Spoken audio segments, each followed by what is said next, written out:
ఎన్నికల్లో లబ్ధి కోసమే జగన్ సర్కార్ డిఎస్సి నోటిఫికేషన్ ఇచ్చిందని జై భీమ్ భారత్ పార్టీ అధ్యక్షుడు జడ శ్రవణ్ కుమార్ విమర్శించారు. విజయవాడలోని జై భీమ్ భారత్ పార్టీ రాష్ట్ర కార్యాలయంలో శ్రవణ్ కుమార్ పార్టీ కార్యకర్తలతో కలిసి నిరాహార దీక్ష చేపట్టారు.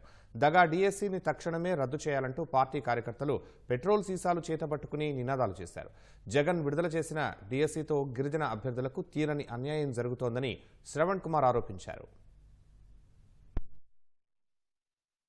కేవలం 2019 నుంచి 2024 వరకు ఒక్క ఉపాధ్యాయ పోస్టు కూడా ఫిల్ చేయకుండా 2024లో కేవలం ఎలక్షన్ని దృష్టిలో పెట్టుకొని 10 లక్షల మంది పిల్లల భవిష్యత్తుని కాలరాస్తూ కేవలం మార్చి 14వ తారీఖు టెట్ రిజల్ట్ అంట, 15వ తారీఖు డిఎస్సి ఎగ్జామినేషన్ అంట.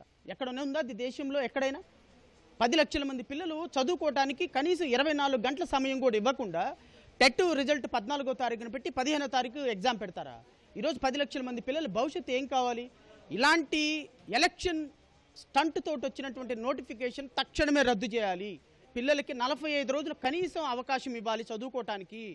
ఈరోజు 45 రోజులు కూడా వ్యవధిలో లేకుండా కేవలం మీ ఎలక్షన్స్ వస్తున్నాయి కదా, ఓట్ల కోసం డిఎస్సి పిల్లలతోటి నిరుద్యోగులతోటి చెలగాటమాడే ఈ ప్రభుత్వానికి ఖచ్చితంగా బుద్ధి చెప్పాలి. పోరాడితే పోయేదేమీ లేదు, బానిస సంఖ్యలు తప్ప. మన కోసం, మన భవిష్యత్తు కోసం, మన భావితరాల కోసం, మనం నిర్దేశించుకున్నటువంటి మన జీవనాన్ని మనం బ్రతకడం కోసం మనం పోరాటం చేయాలి. పోరాటం ద్వారా మాత్రమే సమస్యలు పరిష్కారం అవుతాయి.